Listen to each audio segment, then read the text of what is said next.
नमस्कार मित्रों, आप देख रहे हैं संचयन जो बुक है आपकी 9th क्लास की, उसका थर्ड लेसन। इससे पहले मैंने दोनों लेसन अपलोड कर दिए हैं और जो आपकी क्षितिज बुक है उसके भी अपलोड कर दिए हैं। ठीक है, आंसर बहुत ही सही और सटीक तरीके से आप अगर एक दो बार वीडियो देख लेंगे तो आपको लर्न करने की बिल्कुल भी जरूरत नहीं रहेगी। ठीक है, देखिए पाठ का नाम है कल्लू कुमार की उनाकोटी। ठीक है, इसके रचयिता हैं के विक्रम सिंह। सबसे पहला प्रश्न आपसे पूछा गया है कि उनाकोटी का अर्थ स्पष्ट करते हुए बतलाएं कि यह स्थान किस नाम से, मतलब इस नाम से क्यों प्रसिद्ध है। ठीक है, कि उनाकोटी नाम से क्यों प्रसिद्ध है। ठीक है, यह स्थान। तो इसका अर्थ है, सुनिए ध्यान से, कि उनाकोटी का अर्थ है 1 करोड़ से एक कम। 1 करोड़ से एक कम। ठीक है, यानी कि 99,99,999। ठीक है, यानी 1 करोड़ से एक कम, यानी उनाकोटी। त्रिपुरा में एक जगह है उनाकोटी। त्रिपुरा मतलब एक राज्य है अपने देश का, भारत का एक राज्य है, वहां एक जगह है उनाकोटी। इसके लिए एक दंत कथा यह है कि कल्लू नाम के कुमार ने शिव के साथ रहने की प्रार्थना की। कल्लू नाम के कुमार ने शिव के साथ रहने की प्रार्थना की।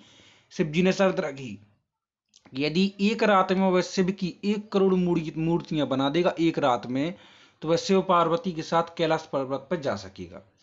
कल्लू ने मूर्तियां बनाई, परंतु एक मूर्ति रह गई शेष, और सुबह हो गई।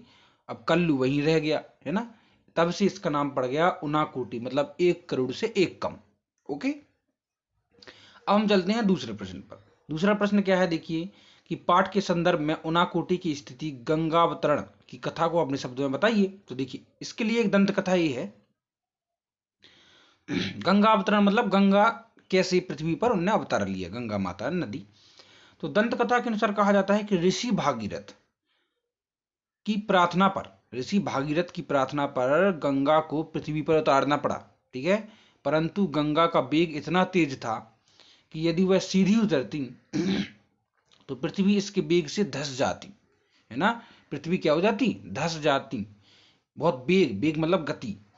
इसलिए इनको रोकने के लिए शिव को तैयार किया गया कि वह गंगा को अपनी जटाओं पर उतारें ताकि उसके वेग कम हो जाए, वह धीरे धीरे पृथ्वी पर उतरे।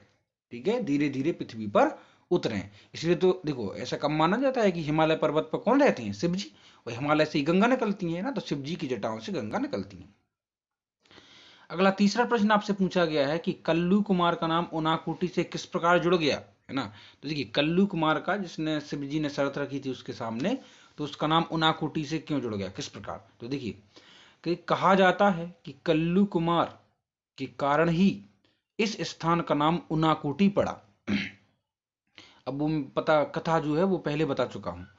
वह शिव पार्वती के साथ कैलाश पर्वत पर जाना चाहता था। किसके साथ, शिव पार्वती जी के साथ। परंतु शिव ने एक शर्त रखी कि उसे एक रात में शिव की कोटि यानी 1 करोड़ मूर्तियां बनानी पड़ेंगी। कल्लू कैलाश पर जाने की धुन में मूर्तियां बनाने में जुट गया, परंतु जब मूर्ति गिनी गई तो एक मूर्ति कम थी। शिव को उसे छुड़ाने का बहाना मिल गया, है ना, तथा कल्लू कुमार वहीं रह गया, है, इसलिए उसका नाम क्या पड़ गया, उनाकोटी। ठीक है,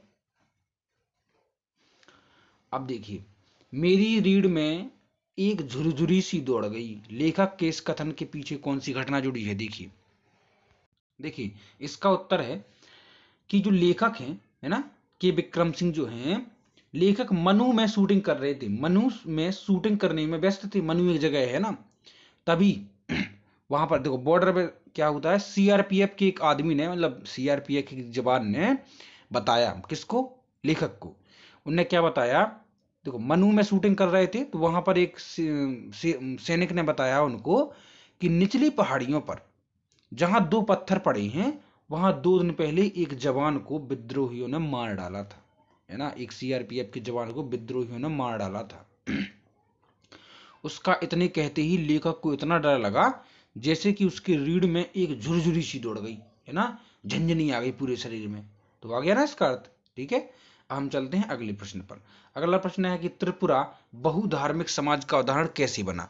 देखिए त्रिपुरा में लगातार बाहरी लोग आते रहे हैं, है ना। त्रिपुरा में बाहरी लोग आते रहे हैं ना, कंटिन्यूसली बाहर से लोग, है ना। बाहर से मतलब जैसे कि शरणार्थी लोग। इससे यह बहुधार्मिक समाज का उदाहरण बन गया। बहुधार्मिक मतलब बहुत से धर्मों का एक ही तरह, मतलब बहुत से धर्म एक ही जगह पर। ठीक है, यहाँ 19 अनुसूचित जनजातियां और विश्व के 4 बड़े धार्मिक धर्मों का प्रतिनिधित्व है, याद रखना। यहाँ 19 अनुसूचित जनजातियां, मतलब अनुसूचित जनजातियां जैसे आपको भारिया है, गोंड है ना, और बेगा है, सहरिया है, ये सब जनजातियां हैं, है ना, आदिवासियों की। और विश्व के 4 बड़े धर्मों का प्रतिनिधित्व है। 4 बड़े धर्म विश्व के, जितने भी क्रिश्चियन है, हिंदू है, मुस्लिम है और सिख जो भी होंगे, जैन धर्म, बौद्ध धर्म, इनका क्या है, प्रतिनिधित्व है। कहाँ? त्रिपुरा में। यहाँ बौद्ध धर्म भी माना जाता है, ठीक है। यहाँ पर बौद्ध धर्मी, इसलिए इसे बहुधार्मिक समाज का उदाहरण माना गया है कि सभी धर्मों के लोग यहाँ रहते हैं। अगला है कि टिलियामुरा कस्बे में लेखक का परिचय किन 2 प्रमुख हस्तियों से हुआ? समाज कल्याण के कार्य में उनका क्या योगदान था, है ना, जिन हस्तियों से उनका परिचय हुआ। तो देखिए, टिलियामुरा कस्बे में लेखक का परिचय समाज सेविका मंजू ऋषिदास, है ना, समाज सेविका जो समाज की सेवक है, मंजू ऋषिदास, और दूसरा है लोक गायक हेमंत कुमार, है ना, जमातिया। देखिए, 2 पर्सन से हुआ उनका, कि समाज सेविका मंजू ऋषिदास और लोक गायक जो गायक हैं हेमंत कुमार जमातिया, हस्तियों से हुआ। मंजू ऋषिदास नगर पंचायत में अपने वार्ड का प्रतिनिधित्व करती हैं, है ना। उन्होंने वार्ड में नल लगवाने, नल का पानी पहुंचाने और नल गलियों में ईंटें बिछवाने के लिए कार्य किया था। तो वो समाज सेविका थी, ठीक है, तो समाज के हितों के लिए काम करती थी, ठीक है। तो इसका आंसर आपको आ गया होगा, मिल गया होगा। अगला है कि कैलाश नगर के जिलाधिकारी ने आलू की खेती के विषय में लेखक को क्या क्या क्या जानकारी दी? तो कैलाश नगर के जिलाधिकारी ने, ठीक है, आलू की खेती के विषय में लेखक को, किनको? लेखक जो के विक्रम सिंह है, इनको क्या जानकारी दी? तो देखिए, जिलाधिकारी ने आलू की खेती के विषय में बताया कि आलू की बुआई के लिए पारंपरिक आलू के बीजों की जरूरत, है ना, कि आलू की बुआई के लिए पारंपरिक आलू के बीज, है ना, जो ट्रेडिशनल बीज है, जरूरत 2 मीट्रिक टन हेक्टेयर होती है ना। पारंपरिक तरीके से अगर खेती करें तो आलू की बीजों की जरूरत होती है 2 मीट्रिक टन हेक्टेयर, जबकि टीपीएस की सिर्फ 100 ग्राम मात्रा 1 हेक्टेयर होती है। टीपीएस की 100 ग्राम मात्रा 1 हेक्टेयर होती है। अब त्रिपुरा से टीपीएस का एक निर्यात पड़ोसी राज्यों और देशों का भी बाहर किया जा रहा है।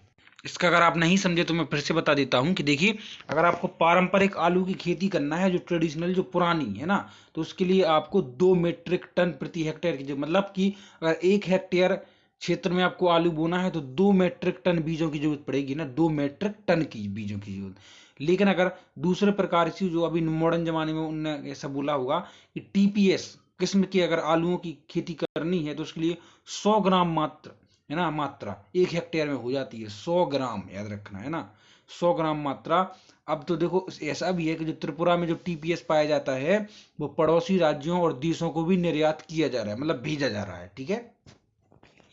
अब अगला क्या है कि त्रिपुरा के घरेलू उद्योगों पर प्रकाश डालते हुए अपनी जानकारी कि कुछ अन्य घरेलू उद्योगों के विषय, मतलब त्रिपुरा में कौन कौन से घरेलू उद्योग हैं, मतलब घर में उनके जो घर में महिलाएं काम वाम करती हैं ना, छोटे छोटे उद्योग है ना, गांव विशेष में लोगों को रोजगार प्रदान करने के लिए छोटे प्रकार के उद्योग, है ना।